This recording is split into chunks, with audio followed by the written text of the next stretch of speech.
Et si, à l'instar de l'Enterprise, le vaisseau de Star Trek, nous partions explorer de nouveaux mondes étranges, voire découvrir de nouvelles vies et, au mépris du danger, avancer vers l'inconnu. C'est en toute modestie ce qu'on vous propose tout de suite. Il sera question des images magnifiques de la mission Euclide, de recherche de la vie à l'échelle de notre système solaire. On embarque vers les grandes promesses de l'univers avec Jean-Charles Cuyandre, qui est astronome au CEA Paris-Saclay, membre du département d'astrophysique, instrumentation et modélisation de Paris-Saclay, Observatoire des sciences de l'univers de l'Université Paris-Saclay. Ai-je bien dit Paris-Saclay, j'espère ne pas l'avoir loupé, et membre de la mission Euclide. Et Caroline Fraissinet, chercheuse CNRS au laboratoire Latmos à Guyancourt. Alors, Nathalie Cabrol, qui devait être avec nous en visioconférence, a dû annuler pour des raisons familiales. Elle en est désolée et vous prie de l'en excuser. Mais vous gagnez au change puisque c'est Christophe Onodibio, directeur adjoint de la rédaction du Point, qui tiendra la... Bon, on se raccroche aux branches, hein, Christophe. On peut les applaudir à tous les deux et accessoirement Christophe. Merci beaucoup, Boris. Oui, non, c'était prévu que je sois là quand même, hein, même avec Nathalie Cabrol. Hein. Je ne remplace pas Nathalie Cabrol, même si j'aimerais beaucoup son métier, en fait. Elle a un chouette boulot. En tout cas, c'est une table qui fait rêver, les grandes promesses de l'univers. Alors, on connaît la citation très drôle d'Einstein, hein. Il n'existe que deux choses infinies, l'univers et la bêtise humaine. Quoique, pour l'univers, je n'ai pas de certitude absolue. Alors peut-être que nos deux invités auront cette certitude sur le caractère infini de l'univers. Bonsoir Jean-Charles Cuyandre. Donc vos états de service et votre raison sociale ont été largement expliqués par Boris. En tout cas, j'ajoute que vous allez nous montrer des images absolument merveilleuses et on vous en remercie pour vous. Et Caroline Fraissinet, alors l'Atmos, ça n'a pas été précisé par Boris. C'est en fait le laboratoire atmosphère et observation spatiale. C'est ça. Tout à fait. Voilà, parfait. Donc merci d'être avec nous. Je voulais commencer déjà par une petite question sur la vocation, parce que en regardant votre fiche du CNRS, Caroline, j'ai vu que cette fascination pour la recherche de vie extraterrestre remontait aux épisodes de la série X-Files que vous adoriez. C'est vraiment vrai ? C'est vraiment vrai. C'est-à-dire que quand j'étais au lycée, donc bon, ça peut donner des indications après sur les âges aussi. Quand j'étais au lycée, moi, ce qui m'intéressait, c'était pas forcément de regarder les étoiles allongées dans l'herbe, comme on entend beaucoup d'astros qui disent bon bah j'ai toujours voulu faire ça depuis tout petit. Moi, pas du tout. Ce que j'aimais, c'était regarder X-Files le soir avec mon frère et de rêver de Mulder et Scully qui essayaient. Donc pour ceux qui connaissent pas, c'est une. Je crois que tout le monde connaît. Hein, je pense. Ça dépend des générations. Mais Mulder et Scully qui recherchaient et en fait j'ai voulu faire comme eux, rechercher la vie extraterrestre, et au fur et à mesure de mes études après le lycée, je me suis rendu compte que c'était une vraie thématique scientifique qui s'appelle l'exobiologie et qu'on pouvait faire des études et qu'on pouvait vraiment rechercher la vie extraterrestre sans être forcément dans des instances gouvernementales à essayer d'aller contre les comment dire, contre les intérêts de l'État, les complots. Oui, là, les complots, voilà, contre les complots. Bon, en tout cas, je vous appelle pas agent Fraissinet, hein, je me permettrai pas. Pour vous, Jean-Charles Cuyandre, il y a ce côté X-Files, ou plutôt allongé dans l'herbe à regarder le cosmos et la voûte céleste. Comment c'est né cette vocation ? Oui, effectivement, plutôt la rêverie, trouver un beau ciel noir. On l'avait encore en Bretagne. Et ensuite, ça a été vraiment le sens de l'aventure dans la science. Je voulais être... j'ai grandi au bord de l'océan, donc je voulais être comme le commandant Cousteau. Puis un jour, j'ai découvert qu'il y avait des observatoires à Hawaï, au-dessus d'une mer de nuages, avec des photos de Serge Brunier. Là, C'était plutôt Magnum, là. Voilà, exactement. Ouais. Et donc là, et donc j'ai fini par vivre 20 ans à Hawaï, et j'ai rejoint la mission Euclide il y a 10 ans.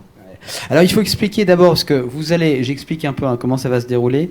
Pendant une quinzaine de minutes, en fait, Jean-Charles Cuyandre va nous montrer de merveilleuses images qu'il va nous commenter. Enfin, il y en a 5 en fait, donc on aura le temps vraiment de montrer. C'est pas juste esthétique, c'est aussi très très scientifique. Mais qu'est-ce que c'est la mission Euclide ? Parce que ce qu'on va voir est lié à la mission Euclide. Donc la mission Euclide a pour vocation d'explorer, de tâcher de résoudre, d'amener des éléments de réponse au plus grand mystère de la physique contemporaine, qui est tout ce qui est l'univers sombre, donc la matière sombre, la matière noire et l'énergie sombre. Et donc ensemble, ces deux composantes, quand vous regardez le budget énergétique de l'ensemble de ce qu'on connaît de l'univers, ça représente 95%. Et on n'a pas vraiment, on voit la manifestation de ces éléments, mais on n'a pas encore l'explication. Et donc c'est ça qui justifie des grandes missions comme Euclide. 95% de l'univers sont inconnus. Et oui. Et en plus, comme il ne cesse de s'expandre, comme on dit, il est en expansion permanente. Ah, ça reste 95%. Enfin, c'est Ouais, c'est ça reste toujours. La connaissance aussi s'expand, c'est ça. Ouais, voilà. Bah oui, c'est ça, c'est un événement scientifique. Alors, ce télescope, parce que parlez-nous un peu de ce télescope avant de voir quelles belles images il prend. Parce qu'on a entendu parler de James Webb, on a entendu parler de Hubble.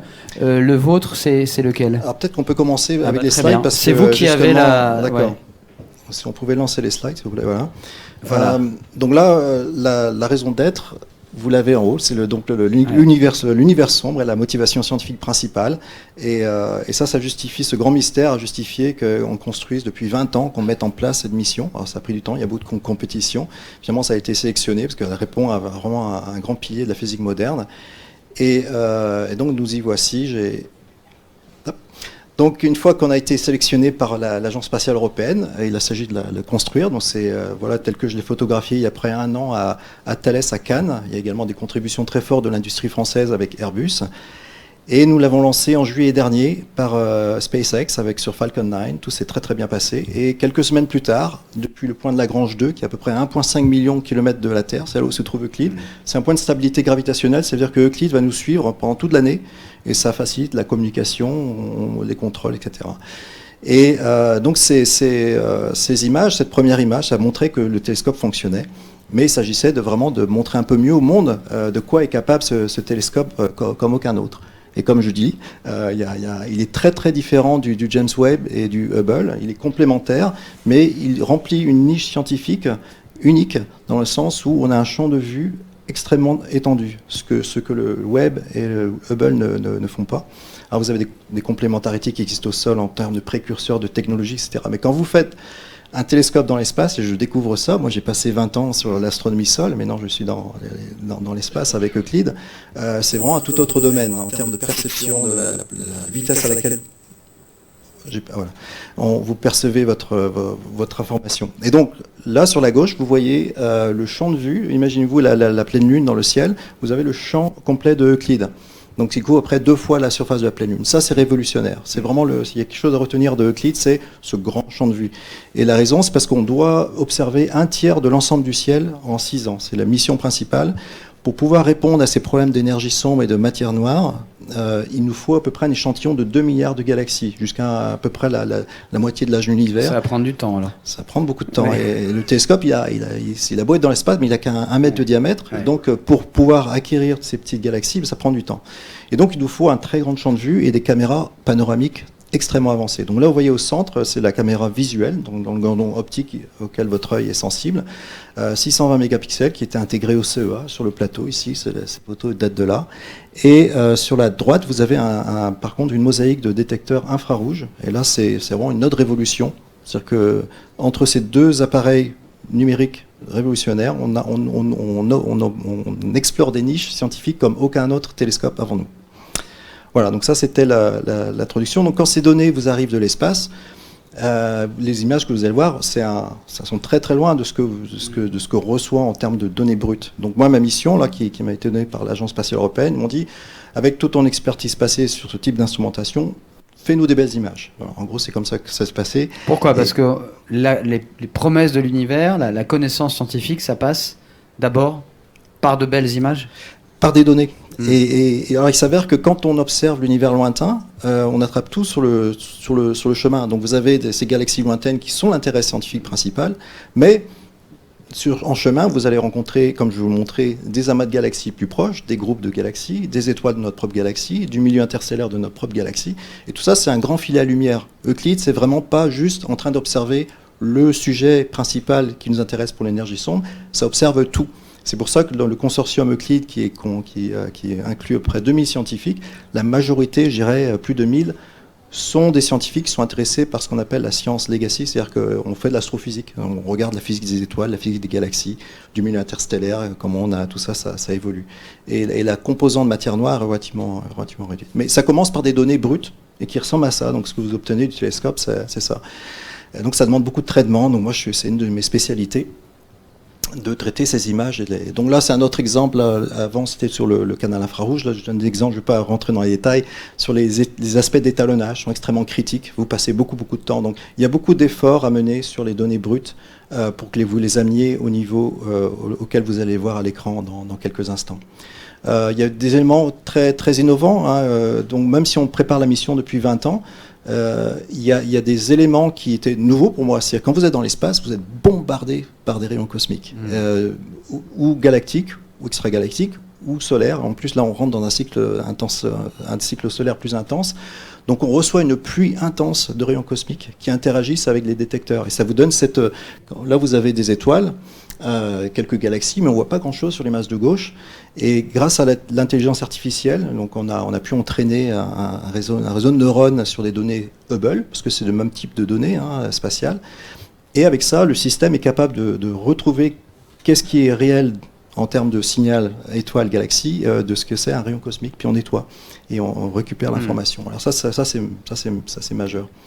Ensuite, quand vous avez une mosaïque de détecteurs, c'est comme regarder un paysage à travers une fenêtre. Vous allez découper, vous avez le cadre de la fenêtre qui vous bloque un peu la vue. Et donc là, il y a des techniques qu'on appelle de décalage. On décale un peu le télescope entre chaque pose. Vous gardez l'univers avec légèrement de décalage entre ces différentes images.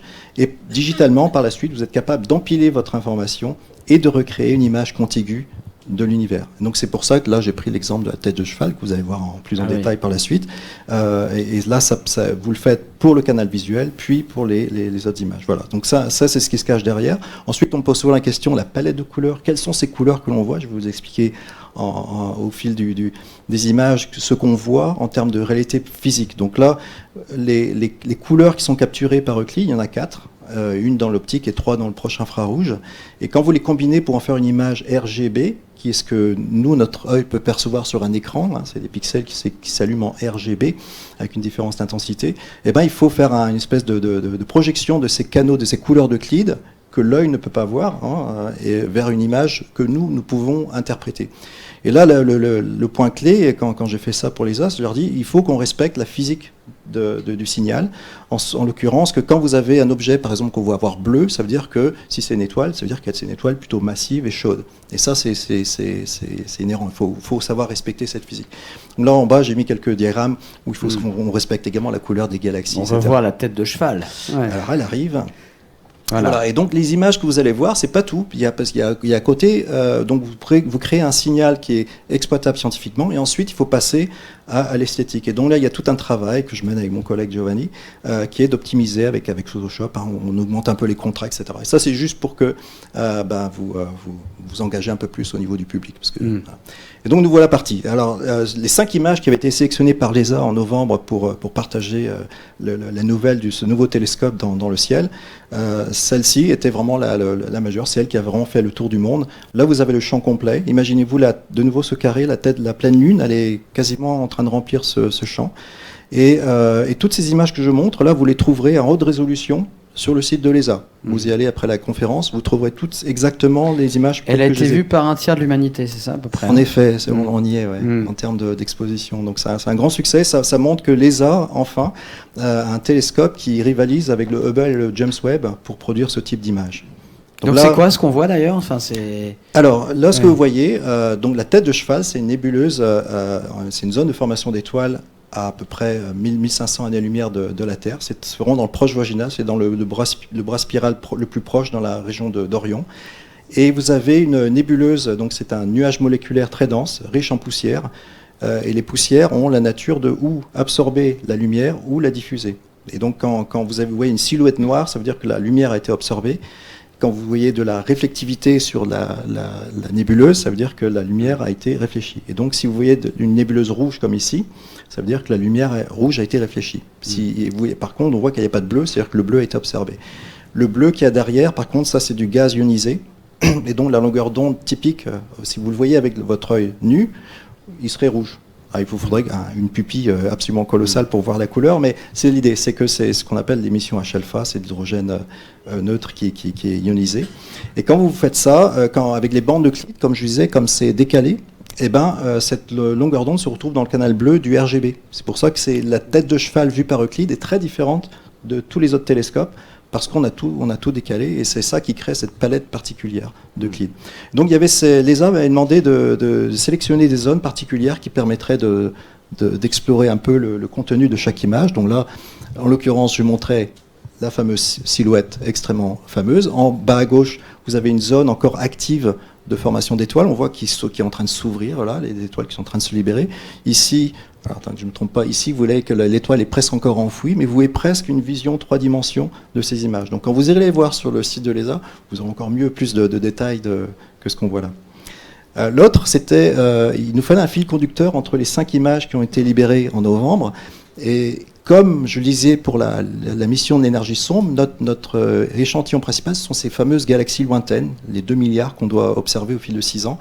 Et à quoi elles ressemblent? Elles ressemblent exactement à ceci. C'est ces petits blobs-là. Voilà, tout ça, c'est des galaxies qui sont jusqu'à 10 milliards d'années de distance, d'années-lumière de distance. Et c'est ça qui nous intéresse. C'est ces galaxies dont on va observer la forme, la couleur, etc., qui vont nous informer sur la nature de la matière noire et de l'énergie sombre. Pour mieux comprendre, encore une fois, l'univers dans lequel nous baignons, quoi. Tout à fait. Ouais. Voilà. Pour reprendre une métaphore océanique, puisque vous êtes breton. Voilà. Et donc, l'idée de ces images que vous voyez là, elles ne sont pas directement liées à la science fondamentale de la mission, mais elles sont là pour illustrer les capacités du télescope et les capacités scientifiques, parce qu'il y a des beaux résultats scientifiques qui vont sortir de ces images. Alors l'image, la seconde, c'était, on part un peu plus loin, là on est dans le halo de notre propre galaxie, c'est la mode d'étoiles qu'on appelle un amas globulaire, à peu près 100 000 à 200 000 étoiles qui tiennent ensemble par leur attraction gravitationnelle. Ce sont les objets astrophysiques les plus anciens, contemporains à l'étape de la formation des galaxies, et donc c'est des fantastiques laboratoires d'évolution des étoiles.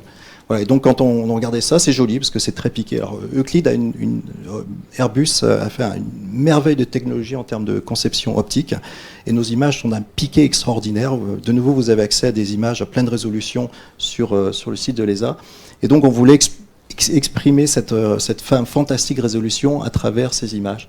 Et donc là, je vous montre de nouveau les endroits sur lesquels on va faire quelques petits zooms rapidement. Là, c'est la périphérie. Et donc là, en termes de science, vous pouvez aller regarder le taux de densité d'étoiles entre le centre jusqu'au bord, sachant qu'avec son canal infrarouge, on voit l'univers comme jamais avant sur un tel champ avec Euclide. Et fil conducteur sur les 5 images, les petites galaxies de champ, même quand on regarde à travers, presque dans le plan de la galaxie, ce type d'amas, on retrouve ce fil conducteur de ces galaxies. Vraiment, c'est une tapisserie. Où que vous regardiez dans l'univers, vous trouvez ces images. Suivante. Alors là, on est dans le groupe local. Donc notre galaxie, la Voie lactée, se trouve dans un groupe d'une centaine de galaxies. Et vous en avez des très grandes comme la Voie lactée ou Messier 31, et vous avez une série de galaxies de plus en plus petites, et là c'est NGC 6822, qui est si proche, 1,6 million d'années-lumière, qu'avec Euclide, son champ de résolution, sa résolution, on discerne toutes les étoiles individuelles dans cette galaxie. C'est moi qui étais en charge également de produire un catalogue. Juste là-dessus, j'ai extrait 1,4 milliard de mesures d'étoiles. C'était impressionnant. Et là, vous êtes dans la périphérie de cette galaxie qui est également en cours de formation d'étoiles. Et donc là, la zone que je vous montrais tout à l'heure avec la tête de cheval, là, vous en avez une version un peu vue en arrière, où vous voyez des étoiles qui ont été formées avec une espèce de bulle de gaz qui est en train de s'ouvrir. Voilà. Ensuite, on passe cette fois-ci à 30 millions d'années-lumière. Là, on est dans un groupe, donc je vous dis, notre galaxie est dans un groupe. Là, on regarde le groupe le plus proche, qui est le groupe Maffei, et ça, c'est la galaxie IC 342. Et quand vous prenez l'ensemble du champ, là, on ne le voit pas parce que il y a beaucoup de lumière, mais je regardais, et je pense que j'ai la réponse à présent, c'est que je pense qu'avec Euclide, on a fait le portrait le plus précis jamais pris d'une galaxie en une seule image. Et ça, il faut voir que Euclide a passé juste 1 heure à peu près pour prendre l'ensemble des données nécessaires à ça. Et de nouveau, quand on répertorie l'ensemble des petits points lumineux, on arrive à plus que le million facilement sur cette image. Mais bon, sachant que cette galaxie en contient presque 100 milliards. Et donc si on regarde les petites zones de zoom, là ça commence à être très très riche parce que vous avez une diversité de zones à regarder. Et là, si on commence par le centre de la galaxie, vous voyez qu'il y a des zones, par exemple ici, où il y avait des petits blobs bleus, un peu pourpres ici. Et donc ça, c'est si vous regardiez notre galaxie en prenant plus de recul, la tête de cheval ressemblerait à un de ces petits blobs. Souvenez-vous, il y avait du bleu, il y avait du rouge. Et ben, c'est exactement ce qu'on est en train de voir à une plus grande distance. Donc voilà, une belle galaxie spirale. Là, on est à la périphérie de la galaxie, donc on commence à voir l'univers lointain à travers cette galaxie. Et donc de nouveau, on retrouve d'autres galaxies beaucoup plus lointaines. Celles-ci, elles doivent être, vu leur taille, à peu près à 200-300 millions d'années-lumière. Et puis, si on va encore plus loin, non, c'est pas encore celle-là. Là, ce que je voulais montrer, c'est que une galaxie, c'est une collection d'étoiles très denses. Et quand vous regardez à travers une galaxie, ça crée un grain. Et ça, c'est ça qui m'a fasciné dans cette image. C'est l'ensemble des objets que vous regardez, ils ont tous du grain. C'est comme avec les anciens films photos. Mais sauf que ce sont des étoiles d'une galaxie qui est sur notre champ de visée. Et enfin, on passe à la cinquième image. Donc là, on est à 250 millions d'années-lumière. C'est l'amas de galaxies de Persée. Et c'est la plus grosse densité, la plus forte densité de matière dans l'univers proche. Et donc ça, c'est là où vous êtes en train de regarder à peu près une centaine de galaxies de grande taille. Mais avec Euclide, on a une telle sensibilité qu'on vient de multiplier par 2 le nombre de galaxies connues, parce qu'on est capable d'aller détecter. Et comme on parlait des promesses de l'univers, à partir de ces images-là, vous êtes capable justement d'étudier plus précisément que sans Euclide, justement, cet univers qui nous entoure. Tout à fait. Et d'en mesurer les promesses. Exactement. Et alors, quelles promesses vous avez retenues de l'univers avant de passer les promesses, au système solaire? Ce qui est fascinant avec Euclide, avec un télescope qui a des capacités techniques comme celle-ci, c'est vous observez l'univers comme nul autre télescope l'a vu avant. Et donc, où que vous regardiez, vous allez voir des choses nouvelles. Et c'est le cas, c'est moi qui suis en charge de mener la science sur cet amas de galaxies en particulier. En effet, les promesses, c'est qu'il n'y a qu'à pointer le télescope quelque part et on trouve des choses nouvelles. Et une des choses nouvelles, une chose nouvelle qui vous a particulièrement bouleversé dans ces résultats-là ouais, là, il y a quelque chose, on en parlait encore hier, et c'était quand vous avez vu l'amas globulaire là, que je montrais tout à l'heure, on a découvert toute une série de populations très très intéressantes, inattendues. Dans cet amas. Alors ça, c'est une espèce d'amas cimetière. C'est quand vous regardez les amas de la Vierge, par exemple, qui est un amas de galaxies plus proche, vous avez beaucoup de galaxies spirales, etc., qui forment encore des étoiles. Tandis que là, on a beaucoup de galaxies, on appelle ça un amas virialisé, très, très stable. Il y a très peu de formation d'étoiles. Et donc là, on voit également une nouvelle population d'amas globulaires. Voilà, une population d'amas globulaires, pas une population extraterrestre encore. Merci beaucoup. Caroline Fraissinet, vous avez des images, vous aussi. D'abord, je voulais vous demander tout bêtement, quand on dit exobiologie, on doit comprendre quoi ? Alors, c'est plus sémantique qu'autre chose. Moi, d'ailleurs, je préfère le terme astrochimie à exobiologie, puisque je suis chimiste. Alors, biologiste de formation, mais chimiste de par mon métier aujourd'hui. Et donc, c'est la chimie du système solaire, la chimie de l'univers, essayer de comprendre la distribution et l'évolution de la chimie sur les différents corps autres que la Terre. Donc, exobiologie, c'est rechercher de la biologie ailleurs que sur Terre. Astrochimie, c'est comprendre la chimie ailleurs que sur Terre. Finalement, ce sont des synonymes, puisque la biologie, c'est de la chimie complexe. Et quand on recherche des formes de vie extraterrestres, on va les rechercher via des traces chimiques. Quand on dit, c'est pareil, forme de vie extraterrestre, on entend quoi, évidemment, parce que là, on est parti d'X-Files, donc évidemment, c'était... On entend absolument ce qu'on veut. Voilà. Mais qu'est-ce que vous avez trouvé comme forme de vie extraterrestre, par exemple ? Alors, on va remettre les bases. On n'a jamais trouvé, pour l'instant, de vie ailleurs que sur Terre. La seule vie qu'on connaisse, c'est la vie qui existe sur Terre. Faut savoir également qu'on ne l'a jamais cherchée ailleurs, sauf une fois, en 1976, avec des sondes qui sont parties sur Mars et qui étaient équipées avec des instruments de recherche de vie. Aujourd'hui, on va rechercher l'évolution chimique, la complexité chimique qui va se trouver sur les différents corps du système solaire. Et donc, on n'a pas encore envoyé d'instrument qui ait pu rechercher de la vie, à proprement parler, ailleurs. Donc, on n'en a pas trouvé, mais on n'en a pas cherché. Mais votre métier consiste à en chercher. Mon métier consiste concrètement à rechercher la chimie, à comprendre la chimie du système solaire. Et puisque la biologie, c'est de la chimie complexe, finalement, en comprenant la complexité chimique sur un autre corps que la Terre, on peut, bonus, trouver la vie. Mais c'est pas la finalité absolue, finalement. Qu'est-ce que vous vouliez nous montrer comme image ? Alors les images, initialement, hein, c'était pour illustrer la table ronde avec Nathalie Cabrol. Ah, merci. Donc je vais passer sur quelques images. Donc vous l'avez compris, hein, c'est pas parce qu'on a une tête de cheval dans l'univers qu'on a trouvé de la vie ailleurs. Mais donc, c'est déjà bien. C'est super. Ouais. Et donc on est sur les grandes promesses de l'univers, mais les grandes promesses de l'univers, ça passe par les promesses du système solaire. Et donc moi, je me concentre sur le système solaire et je suis impliquée sur des missions spatiales qui partent sur les différents corps. Donc vous pouvez comprendre qu'on ne peut pas aller sur les galaxies lointaines pour aller faire des études de chimique précises en prenant du sol, en faisant des petites analyses.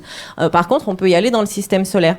Mais le système solaire, c'est pas uniquement le Soleil et ses 8 planètes. C'est 80, alors donc on va les faire défiler, c'est 88 corps différenciés ou non sur les plus petits, qui font plus de 300 km de diamètre. Et donc vous voyez qu'il y a des planètes, il y a des satellites de planètes géantes.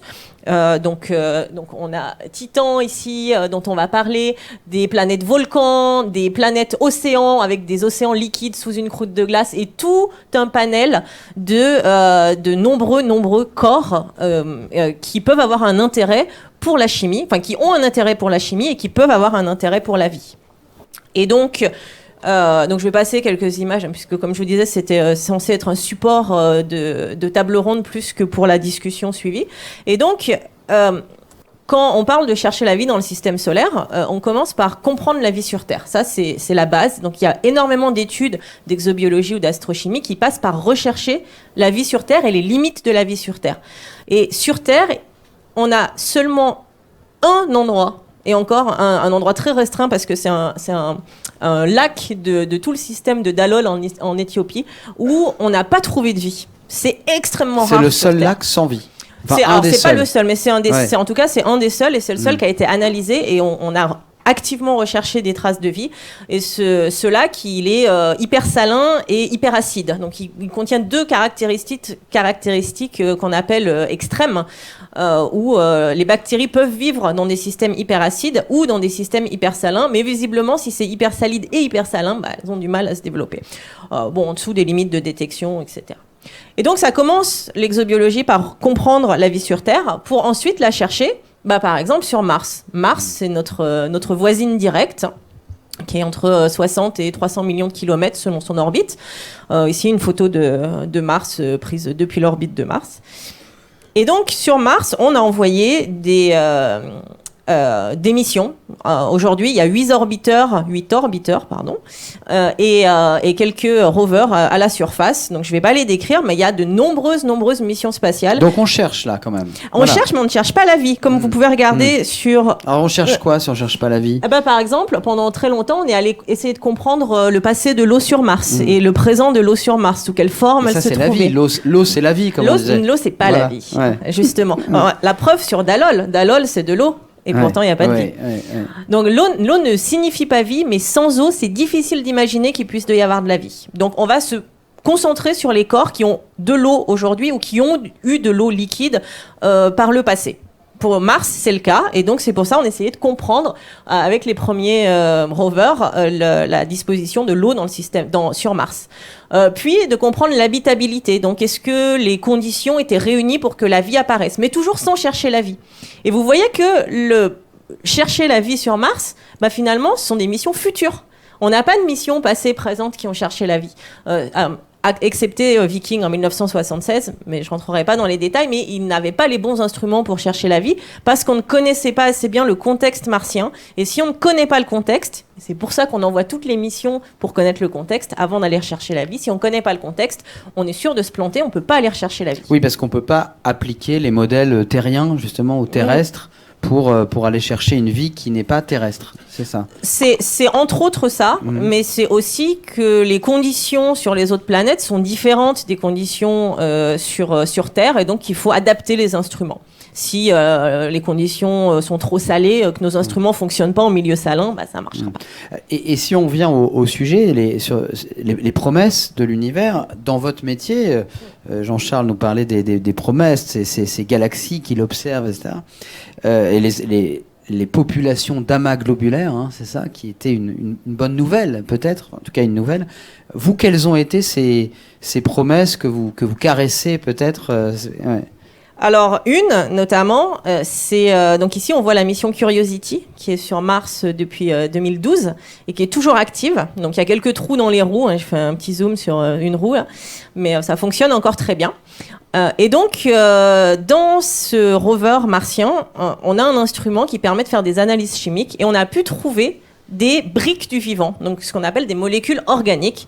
Les molécules organiques, ce sont des briques sur lesquelles le vivant peut se complexifier, peut se complexifier pour faire des molécules chimiques plus complexes. Donc sans ces briques du vivant, c'est comme l'eau. Sans l'eau, on a du mal à imaginer la vie. Sans les briques du vivant, on a du mal à imaginer la vie. Donc on a déjà les briques là. Donc en fait, on a toutes les conditions. Et Curiosity a été le premier à détecter ces briques du vivant, ces molécules, sur Mars. Et ça a été un grand pas en avant pour comprendre si la vie a pu se développer sur Mars. Je crois que vous venez de participer à un workshop de la NASA. Communicating Discoveries in Search for Life in the Universe. Donc on est dans le sujet. Et on en est. Alors qu'est-ce que vous allez communiquer justement en termes de découverte, de recherche de la vie dans l'univers? Oui, alors ce workshop, on est en plein dedans parce que c'est une série de 4 donc on a eu le kick-off la semaine dernière, donc la première réunion, et c'est un ensemble de scientifiques, de journalistes scientifiques, de personnes en littéraire, et alors je me demande s'il n'y a pas des religieux également dans ce workshop, pour comprendre comment annoncer quand et comment annoncer si on trouve la vie dans l'univers. Sans traumatiser les gens, c'est ça ? Sans traumatiser les gens, sans remettre en cause la religion. C'est quand même quelque chose d'énorme si on trouve la vie ailleurs. Ouais. Donc, c'est vrai qu'on n'avait pas pensé aux conséquences religieuses. Bien sûr. Ouais.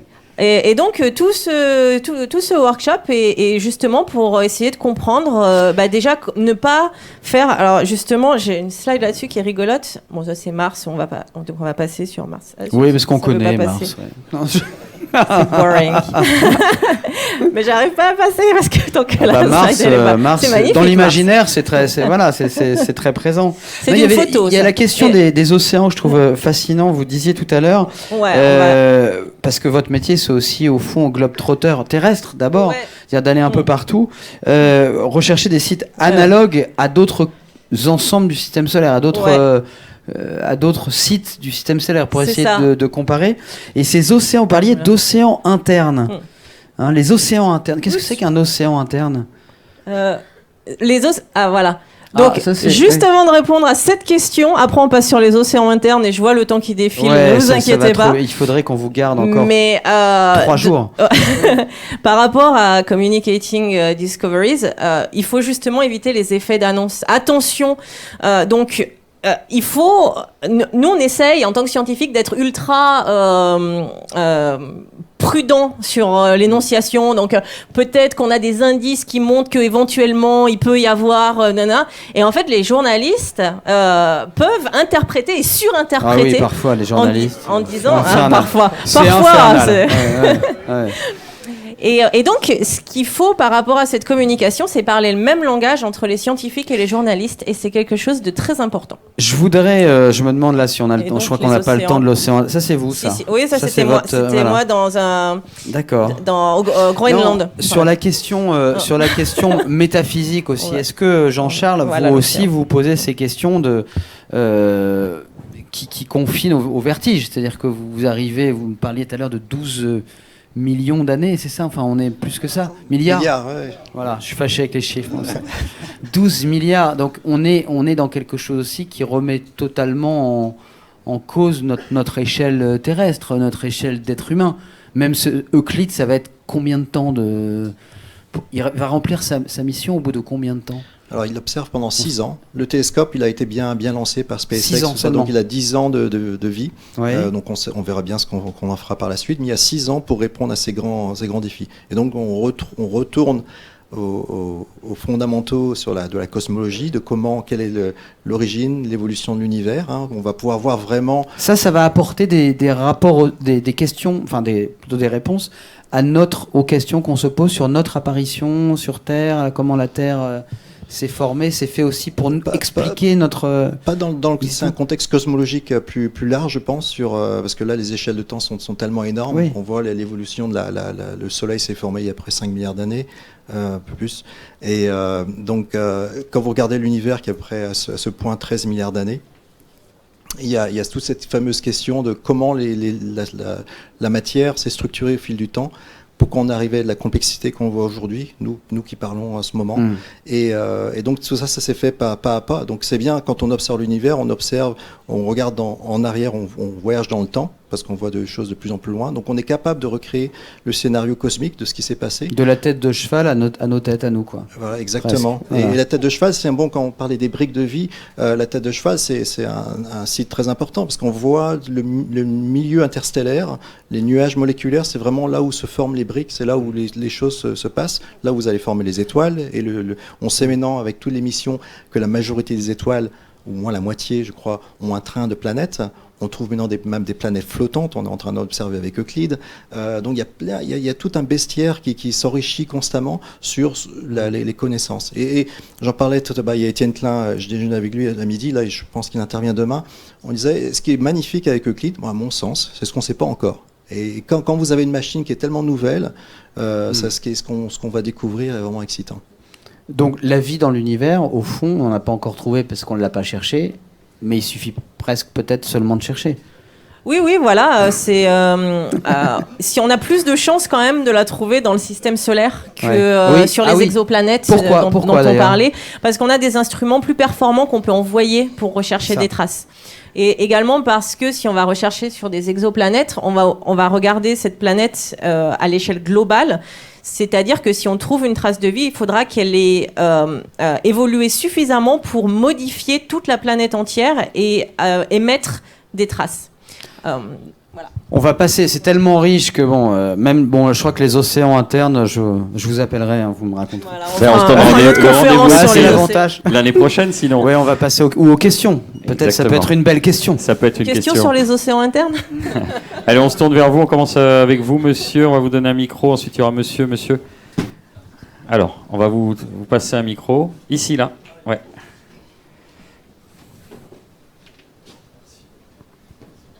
Bonjour, merci beaucoup pour votre intervention. J'ai une question sur les simulations numériques. Est-ce que nous pouvons utiliser les simulations numériques pour trouver la vie ou pour avoir une idée comment les différents processus physiques qui se passent dans la formation planétaire jouent pour former la vie? Merci beaucoup.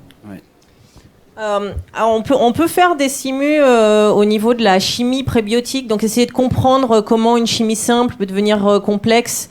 On peut aussi utiliser, je ne sais pas si tu veux parler du big data, quand tu parles aussi des simus numériques et de l'intelligence artificielle. Finalement, on utilise tout ça pour conduire nos rovers sur Mars. Il y a une intelligence artificielle qui va leur permettre d'apprendre au fur et à mesure pour savoir où aller. Donc on l'utilise, peut-être pas directement, mais de toute façon, elle est toujours utilisée par défaut. Moi, je ne suis pas du tout là-dedans, et on essaye de faire on essaye d'en faire de plus en plus. C'est pas toujours évident parce qu'on n'a pas des grandes séries de data. Donc, en général, il faut quand même des grandes séries de data pour faire apprendre les processus. Alors, il y a beaucoup de questions. On va donner au fond, et ensuite il y a monsieur et monsieur. Ce sera au premier rang après. Oui, bonjour, merci beaucoup pour notamment les images d'Euclide. Une question pour Jean-Charles Cuyandre. Comment est-ce que la connaissance approfondie des galaxies, l'enrichissement extraordinaire qu'amène Euclide sur la distribution des galaxies dans un tiers de l'univers sur quelques milliards d'années de profondeur, quel lien avec la détection et la compréhension de la matière noire d'une part et de l'énergie noire? Comment est-ce qu'on passe de cette meilleure connaissance des galaxies Vous à la matière avez noire et l'énergie 20 noire? secondes. C'est ça, j'allais faire la même vanne, mais c'est complexe. Donc, quand l'énergie sombre a été découverte dans la fin des années 90, il y a eu, donc ça a amené au prix Nobel que l'on connaît. Mais au même moment, vous avez une table de sages américains, ils sont des spécialistes internationaux qui sont mis autour d'une table. Ils se disent bon, Voilà, c'est intéressant comme force. Il faut qu'on quantifie exactement sa nature et comment elle se comporte. Et donc c'est là qu'ils ont établi l'espèce de carte de carnet de route pour les décennies à venir. Ça s'appelle ce qu'on appelle les stages, les différentes étapes. Il y avait 1, 2, 3, 4. Là, on est à niveau 4. Et donc plus vous allez dans les niveaux élevés, plus vous avez des missions qui sont d'une plus grande complexité parce que vous réduisez vos barres d'erreur. C'est essentiellement tout ce que ça va apporter, la mission Euclide, c'est qu'on est en train de réduire les barres d'erreur sur les fameux paramètres cosmologiques. Donc vous avez environ l'équation d'état, tout ce qui dicte, on a un bon modèle de comment se comporte l'univers depuis le Big Bang jusqu'aujourd'hui. Ça, on peut le modéliser mathématiquement. Et ça repose sur une série de paramètres. Et certains de ces paramètres sont très sensibles aux éléments liés à la matière noire ou à l'énergie sombre. Et donc là, on en est avec le niveau 4 des mesures d'énergie sombre. On en est à étudier l'évolution de ces paramètres dans le temps. C'est-à-dire que ce n'est pas des constantes. Et donc Euclide, ça c'est ma punchline, le résultat au bout de 6 ans, c'est qu'on aura une réponse sur d'évolution dans le temps de certains paramètres cosmologiques depuis le Big Bang. On dirait la réponse du scientifique sur le cartoon avec la NASA. Ma punchline, c'est bien expliqué, posé, pas d'ambiguïté. C'est vrai. On aurait pris des raccourcis, nous, les journalistes, vous savez. Monsieur. Moi, j'ai une question plutôt pour Caroline Fraissinet. La question semble étonnamment simple, mais qu'est-ce qui va différencier dans ce que vous cherchez la vie de la non-vie? C'est-à-dire, moi, quand je me balade dans la campagne, je regarde un rocher, je me dis, c'est pas vivant, je regarde une fleur. Bon. Donc, comment vous allez différencier dans ce que vous cherchez? Qu'est-ce qui fera, vous direz tout d'un coup, il peut y avoir de la vie? Oui, pareil, hein, c'est en 20 secondes, c'est un débat. 10 maintenant. Oula, 10, on a diminué. C'est très difficile de pouvoir identifier quelque chose qui est vivant, sachant qu'on ne sait pas définir la vie. Si vous demandez à 100 scientifiques leur définition de la vie, il y aura 120 réponses, parce que certains en ont plusieurs. Et donc, c'est quand même très très difficile d'aller chercher quelque chose qu'on ne connaît pas. Mais comme vous dites, vous voyez un rocher, vous savez que c'est pas vivant. Vous voyez une vache, la campagne, vous savez que c'est vivant. Pourtant, vous ne savez pas définir pourquoi vous dites que c'est vivant. Et pas forcément, parce que la bactérie, par exemple, elle n'a pas de notion de mort, elle va se dupliquer, et en fait, il y en aura deux, mais il n'y en a pas une qui va mourir par rapport à l'autre, elles se dupliquent, et elles sont deux après. Donc, en fait, on va essayer de rechercher de la chimie complexe, et qui diverge d'une distribution chimique statistique, et donc qui pourrait être liée à une forme de vie. Moi, je pourrais aller plus dans le détail, si vous voulez, après on pourra voir les différentes caractéristiques. Vous aurez mais là, j'ai passé les 20 secondes. personnalisée, ça c'est chic. Ouais. On va prendre une dernière question. Oui.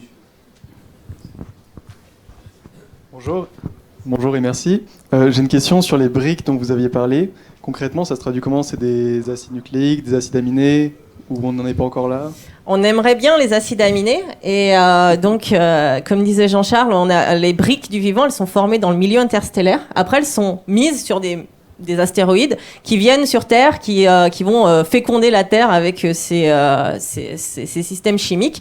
Et donc, la vie va se développer à partir de ça. Acides aminés, donc pour tout le monde, c'est les constituants des protéines dans le système vivant. Et on en a sur les météorites qui tombent sur Terre. Donc, ça ne veut pas dire que les météorites contiennent de la vie. Ça veut dire que la vie a possiblement utilisé les briques, donc les acides aminés des météorites, pour en faire des protéines, pour se développer. Sur Mars, ce qu'on a trouvé, ce sont les plus complexes des molécules qu'on ait trouvées. Ce sont des hydrocarbones à longue chaîne, jusqu'à 12 atomes de carbone, qui pourraient provenir potentiellement d'acide carboxylique à longue chaîne. Évidemment. Merci beaucoup, on vous applaudit à nouveau. Merci pour cette belle table.